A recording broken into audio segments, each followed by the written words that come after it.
2025 March 29వ తేదీ శనిగ్రహ మార్పు జరుగుతున్నది. అంటే 2025 మార్చ్ 29వ తేదీ వరకు కూడా శనిగ్రహ కుంభరాశిలో సంచారం చేస్తూ మార్చ్ 29వ తేదీ తర్వాత అంటే 30వ తేదీ శని భగవానుడు కుంభరాశి నుంచి మీనరాశికి వెళ్ళి సంచారం చేయబోతున్నారు.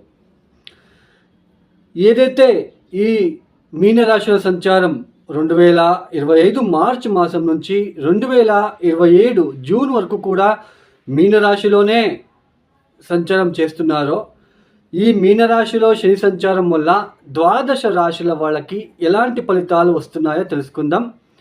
దానికన్నా ముందు ముఖ్యంగా ఒక 2 నిమిషాల పాటు మీకు కొద్దిగా శని గ్రహ గురించి మీకు ఎక్స్ప్లెయిన్ చేస్తున్నాను. సోది అని ఎవరు అనుకోకండి. ఇది ఎందుకు ఇవన్నీ చెప్తున్నాను అంటే, వాస్తవాన్ని మీకు చెప్తే మీరు అర్థం చేసుకుంటారు అనే ఒక ఉద్దేశంతో చెప్పడం జరుగుతున్నది కాబట్టి చెప్తున్నాను. ముఖ్యంగా ఏళ్ళనాటి శని, అర్ధాష్టమ శని. అర్ధాష్టమ శని అంటే చతుర్థ స్థానంలో శని వచ్చినప్పుడు దాన్ని అర్ధాష్టమ శని అంటాము. పంచమ స్థానంలో శని వచ్చినప్పుడు దాన్ని పంచమ స్థానం అంటాం, పంచమ శని అంటాము. తర్వాత అష్టమ స్థానంలోకి శని వచ్చినప్పుడు దాన్ని అష్టమ శని అంటాము. సో ఇలా ఏళ్ళనాటి శని, అర్ధాష్టమ శని, పంచమ శని, అష్టమ శని. సో ఇవన్నీ కూడా మనకి ఇది వస్తుంది అనగానే చాలామందికి ఒక భయము, ఆందోళన ఏర్పడుతూ ఉంటుంది. అంటే ప్రతి మనిషిలో కూడా ఎలాంటి థాట్స్ వస్తున్నాయంటే, ఏ కష్టం వచ్చినా దానికి రీజన్ శనిదేవుడే అన్నట్టుగా భావిస్తున్నారు. అలా కాదండి. ఇక్కడ ముఖ్యంగా మీ స్వజాతకం, మీ జన్మ జాతకంలో శని బలిష్టంగా ఉన్నాడా, శని బలహీనంగా ఉన్నాడా తెలుసుకోండి. శని బలిష్టంగా ఉన్నట్లు కనుకైతే ఆత్మవిశ్వాసం ఎక్కువగా ఉంటుంది, ఉద్యోగంలో ఇబ్బందులు ఉండవు, వ్యాపారంలో ఇబ్బందులు ఉండవు, సంఘంలో మీకంటూ ఒక గుర్తింపు, గౌరవం అనేది ఉంటున్నది. అదే శని బలహీనపడ్డప్పుడు ఆత్మవిశ్వాసం ఉండదు, ఉద్యోగంలో అభివృద్ధి ఉండదు, ఏ చిన్న పని చేసుకుంటూ చాలా కష్టపడుతూ శారీరకంగా కష్టపడాలి. శని బలహీనపడినప్పుడు శారీరకంగా కష్టపడేలా చేస్తాడు. వృత్తి వ్యాపారాలలో ఆటంకాలు ఎదుర్కోవాల్సిన ప్రమేయం ఏర్పడుతూ ఉంటుంది. మోసపోవడము, నష్టపోవడము, ఆరోగ్యం విషయంలో ఇబ్బందులు, ఇవన్నీ కూడా శని బలహీనపడ్డప్పుడు పుట్టినప్పుడు ఉన్న వ్యక్తులకే ఉంటుంది. అలానే మనకి గోచారంలో ఒక్కొక్క గ్రహము ఒక్కొక్క స్థానానికి వచ్చినప్పుడు ఆ స్థానం మీద అష్టకవర్గ బిందువులు ఎన్ని ఇచ్చారో చూసుకోవాలి. చూడండి, ఇప్పుడు వృషభ రాశి వాళ్ళకి లాభస్థానంలో శని వస్తున్నాడు. అంటే శని మనకి వృషభ రాశి వాళ్ళకి చాలా మంచి మార్పులు తీసుకొని వచ్చి ఇస్తాడు, అంటే శుభ ఫలితాలు ఇస్తాడు. బట్ ఆ శుభ ఫలితాలు ఇస్తాడు అని మనం చెప్పుకుంటున్నాము. బట్ కొంతమంది కొద్ది రోజులు అయిన తర్వాత మెసేజ్ చేస్తూ ఉంటారు, మీరు చెప్పినట్టే జరగట్లేదు అని. వై? బికాస్ చూడండి, అష్టకవర్గ బిందువులు ఎన్ని ఇచ్చాడో చూసుకోండి. శని భగవానుడు లాభస్థానంలో వస్తున్నాడు అంటే పూర్తిగా శుభం కాదు. పూర్తిగా శుభ ఫలితాలు ఇవ్వాలి, ఉద్యోగంలో అభివృద్ధి ఇవ్వాలి, వ్యాపారంలో అభివృద్ధి ఇవ్వాలి. శనికి సంబంధించిన బిజినెస్ ఎవరైతే చేస్తున్నారో, కాంట్రాక్టర్స్ కావచ్చు, పొలిటికల్ లీడర్స్ కావచ్చు, స్క్రాప్ బిజినెస్ కావచ్చు, కోల్ బిజినెస్ కావచ్చు, స్టీలు బిజినెస్ కావచ్చు, ఇనుప బిజినెస్ కావచ్చు, ఇలాంటి బిజినెస్ చేస్తున్న వాళ్ళకి చూసుకోండి, అష్టకవర్గ బిందువులు ఎన్ని ఇచ్చారో చూసుకోండి. అష్టకవర్గ బిందువులు ఎక్కువ ఇచ్చి ఉంటే, 4, 5, 6 ఇచ్చి ఉంటే ఫెంటాస్టిక్గా ఉంటుంది. తర్వాత దశాభుక్తి మ్యాచ్ చేసుకోండి. చూడండి, ఇంకొకటి చెప్తున్నాను. శనిగ్రహ పంచమ స్థానానికి వచ్చినప్పుడు ఒకలాగా ఫలితాలు ఉంటాయి, చతుర్థానికి వచ్చినప్పుడు ఒకలాగా ఫలితాలు ఉంటాయి, ఏళ్ళనాటి శని సమయంలో ఒకలాగా ఫలితాలు ఉంటాయి. ఏళ్ళనాటి శని సమయంలో కావచ్చు, అర్ధాష్టమ శని అంటే చతుర్థ స్థానంలో శని వచ్చినప్పుడు దేని మీద ఇన్వెస్ట్ చేయకుండా ఉన్న దాంట్లోనే వెళ్ళాలి. అలా మీరు ఏమైనా ఇన్వెస్ట్మెంట్ చేసినా, లేదా ఉద్యోగంలో మార్పుల కోసం మీరు ప్రయత్నం చేసినా ఒడిదొడుకులు ఫేస్ చేయాల్సి ఉంటుంది. ఇప్పుడు ఏళ్ళనాటి శని జరుగుతుంది అంటే ఉద్యోగ బదిలీలు చేయాలి అని థాట్ మీకు రాకుండా చూసుకోవాలి. ఉద్యోగం మార్పులు చేయకుండా ఉండాలి. దట్టు మీకు ఇక్కడ దశాభుక్తి ఏం జరుగుతుంది అది కూడా మీరు మ్యాచ్ చేసుకోవడానికి ప్రయత్నాలు మ్యాచ్ చేసుకోండి. దశాభుక్తి తర్వాత ఏళ్ళనాటి శని సమయంలో మీకు ఏ దశాభుక్తి జరుగుతున్నది ఇది కూడా మీరు చూసుకోవాలి. అష్టకవర్గ బిందువులు మ్యాచ్ చేసుకోండి, అప్పుడే మీకు అంటే ఈజీగా తెలుస్తుంది. తర్వాత చతుర్థ స్థానంలో శని వచ్చినప్పుడు ఇప్పుడు ధనుసు రాశి వాళ్ళకి చతుర్థ స్థానానికి శని వస్తున్నాడు, అర్ధాష్టమ శని. అర్ధాష్టమ శని వచ్చినప్పుడు ఏం జరుగుతుంది? సో మీరు ముందే ఇంటికి సంబంధించిన విషయంలో చాలా జాగ్రత్తగా ఉండాలి. ఇప్పుడు ఇల్లు కట్టాలి, లేదా సైట్ కొనుగోలు చేయాలి, సైట్ అమ్మాలి, ఇవన్నీ కొద్దిగా మానుకోవాలి. అలా మానుకోకపోతే నష్టాలు తీసుకొచ్చి పెడతాడు అక్కడ. సో ఇది అండి. తర్వాత పంచమ శని అంటే ఏంటి? పంచమ శని ఎలా ఉంటుంది? కష్టపడకుండా డబ్బులు ఈజీగా సంపాదించాలి అనే ఒక థాట్ క్రియేట్ చేసి మిమ్మల్ని అప్పుల పాలు చేసేస్తాడు. బెట్టింగ్లు కట్టడము, షేర్ మార్కెట్లో ఇన్వెస్ట్మెంట్ చేయడము, సంతానం అంటే పంచమ స్థానం అంటే ఏంటి? షేర్ మార్కెట్, ఈ క్రియేటివ్ థాట్స్ అని అంటాం. మన ఆలోచన విధానం ఎలా ఉంటుంది అది మనం పంచమ స్థానం నుంచి చూస్తాము. తర్వాత కొంతమంది జెలసీగా ఫీల్ అవుతూ ఉంటారు, అది కూడా పంచమ స్థానమే ఇంపార్టెంట్.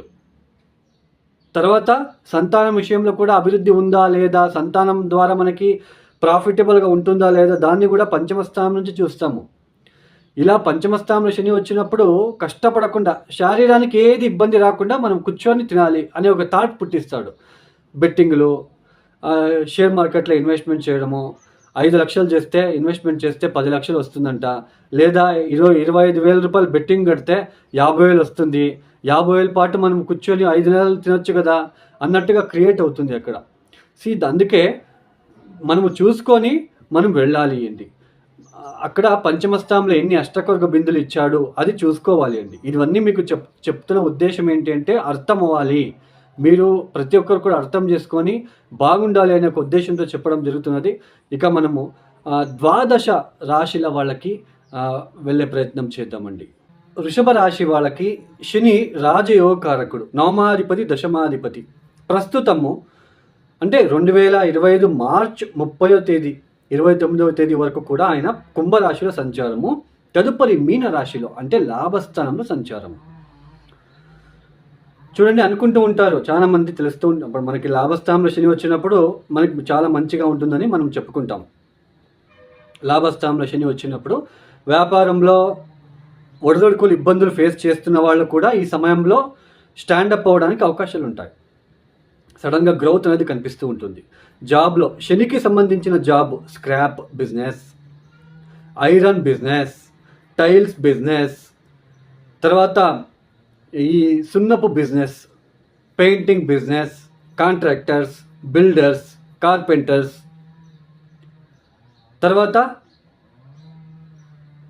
బొగ్గు బిజినెస్, ఇలాంటి శనికి సంబంధించిన బిజినెస్ ఏదైతే చేస్తున్నారో, తర్వాత మెకానికల్ ఇంజనీర్స్ కావచ్చు, కెమికల్ ఇంజనీర్స్, థర్మల్ ఇంజనీర్స్, ఇలా ఎవరైతే ఈ సెక్టర్లో పనిచేస్తున్నారో వాళ్ళకి చాలా ప్లస్గా ఉంటుంది.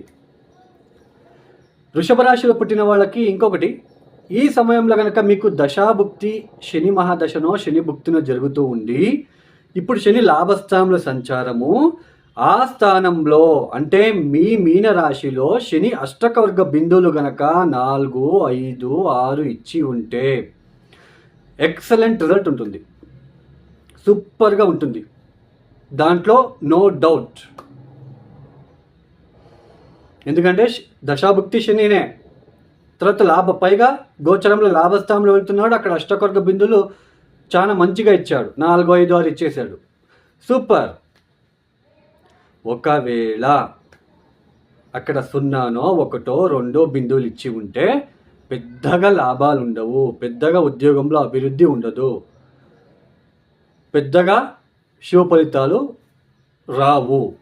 అంటే ఇబ్బందులు రావు తప్ప, ఇబ్బందులు ఏం రావు, బట్ మనకి ఇక్కడ శుభ ఫలితాలు పెద్దగా రావు. అందులోన ఇక్కడ పంచమ స్థానాన్ని కూడా చూస్తూ ఉంటాడు. సో శని యోగకారకుడైనా అక్కడ బలిష్టంగా ఉంటే మాత్రమే ఆయన అభివృద్ధిదాయకంగా మంచి ఫలితాలు ఇవ్వడానికి అవకాశాలు ఉంటుంది. సంఘంలో గౌరవము, ఇంక్రిమెంట్ అవ్వడము, జాబ్ చేంజెస్, మంచి పొజిషన్లో ఉన్న జాబ్ రావడము, మేనేజర్ అవ్వడము, మేనేజింగ్ డైరెక్టర్ అవ్వాలని ఎవరైతే కలలు కంటూ ఉంటారో వాళ్ళకి అలాంటి జాబ్స్ రావడము, మంచి అడ్మినిస్ట్రేటివ్ స్కిల్స్ ఉంటాయి అలాంటి వాళ్ళకి. సో వాళ్ళు మంచి అడ్మినిస్ట్రేటర్గా ఎదగడము, కాంట్రాక్టర్స్, బిల్డర్స్, ఏదైనా మీరు టెండర్స్ ఏమైనా వేస్తూ ఉంటే మీకు టెండర్స్ ఈజీగా వచ్చేస్తూ ఉంటుంది. బిజినెస్, స్క్రాప్, ఐరన్, ఇలాంటి బిజినెస్, ప్రతి ఒక్క ఈ శనికి సంబంధించిన బిజినెస్లో చాలా ప్రాఫిటబుల్గా ఉంటుంది. సో మంచి ఫలితాలు. బట్ అది ఎంతవరకు మంచి ఫలితాలు? అష్టకొరక బిందులు ఎక్కువ ఇచ్చి ఉంటే పంచమని చూస్తున్నాడు కాబట్టి మీ తెలివితేటలతో 10 రూపాయలని కూడా 1000 రూపాయలు చేసే ఆస్కారం ఉంటుంది ఈ సమయంలో. సో ఇలా అండి, వృషభ రాశి వాళ్ళకి, వృషభ లగ్నం వాళ్ళకైతే ఈ లాభస్థానంలో శని సంచారం అయితే బాగుంటుంది. బట్ అది ఎంతవరకు బాగుంటుంది, ఎంతవరకు మనకి మంచి ఫలితాలు, శుభ ఫలితాలు వస్తున్నాయి అన్నది ఆ ఒక శని ఎన్ని అష్టకొరక బిందులు ఇచ్చాడు, తర్వాత దశాభుక్తి ఏది జరుగుతుంది, ఇవన్నీ కూడా మనం మ్యాచ్ చేసుకుంటే ఇట్ విల్ బి ఫైన్. తర్వాత ఇప్పుడు లాభస్థానంలో శని వెళ్తున్నాడు. లాభస్థానంలో కనుక ఏ కేతువో ఏ కుజుడో ఉంటే సో కొద్దిగా మోసపోవడానికి ఛాన్సెస్ ఉంటుంది, అందులోన ఫ్రెండ్స్, స్నేహితుల ద్వారా. అదే మీకు శుక్రుడు ఉంటే, శనికి మిత్రుడు కదా, శుక్రుడు ఉంటే ఫస్ట్ క్లాస్గా ఉంటుంది, బుధుడు ఉంటే ఇంకా బాగుంటుంది. సో ఇలా మనం చూసుకొని వెళ్ళాలి. లాభస్థానంలో శని సంచారం అయితే ఎక్సలెంట్గా ఉంటుంది. ఇప్పుడు వృషభ రాశి వాళ్ళు లాభస్థానంలో శని వస్తున్నాడు, శని వచ్చాడు, మనకంతా బాగుంది, అహంకారంతో గనక మనమంతా బాగుంది, మంచి శాలరీ, మంచి లైఫ్, అహంకారంతో కింద పనిచేసే వాళ్ళని చిన్న చూపు చూస్తూ వాళ్ళని ఇబ్బంది పెడుతూ లేబర్స్కి సరైన జీతాలు ఇవ్వకుండా సో వాళ్ళని ఇరిటేషన్ చేసి వాళ్ళని ఇబ్బంది పెట్టి వాళ్ళని మానసికంగా వేధింపులు చేస్తే 12వ స్థానంకి వస్తాడు కదా, మీకు నెక్స్ట్ మేషరాశికి వస్తాడు కదా, అప్పుడంతా మిమ్మల్ని పిండి పిప్ప చేసేస్తాడు. సో ఇప్పుడు లాభస్థానంలో శని వచ్చాడు కాబట్టి ఎవరి జోలికి వెళ్లకుండా మీకు సహాయం వద్దు, మీరు ఎవరు మీ ఇష్టం, అది సహాయం చేస్తారో అది మీ ఇష్టము. బట్ ఇబ్బంది మాత్రం పెట్టకండి, ఎవరికి ఇబ్బంది పెట్టకండి, ఎవరిని చిన్న చూపు చూడకండి. ఉద్యోగంలో ఉన్న వాళ్ళని ఎంకరేజ్ చేస్తూ వాళ్ళని పైకి తీసుకురావాలనే ఒక తపనతో మీరు వెళ్ళండి. 12వ స్థానానికి వచ్చినప్పుడు కూడా మీకు ఇబ్బంది పెట్టడు. అర్థమైంది కదండి. ఈ యొక్క శని ఏదైతే లాభస్థానంలో సంచారం చేస్తున్నాడో ఇప్పుడు మీరు రెమెడీస్ ఏం పరిహారాలంటే నేను చెప్పేది ఏంటంటే అంగవైకల్యంతో బాధపడుతున్న వాళ్ళకి మీకు తగిన సహాయ సహకారాలు అందించడానికి ప్రయత్నాలు చేయండి. కళ్ళు లేని వాళ్ళకి మీరు ఏదైనా సహాయ సహకారాలు అందించండి. గురువులని పూజించండి, దత్తాత్రేయ వారిని ఆరాధించండి.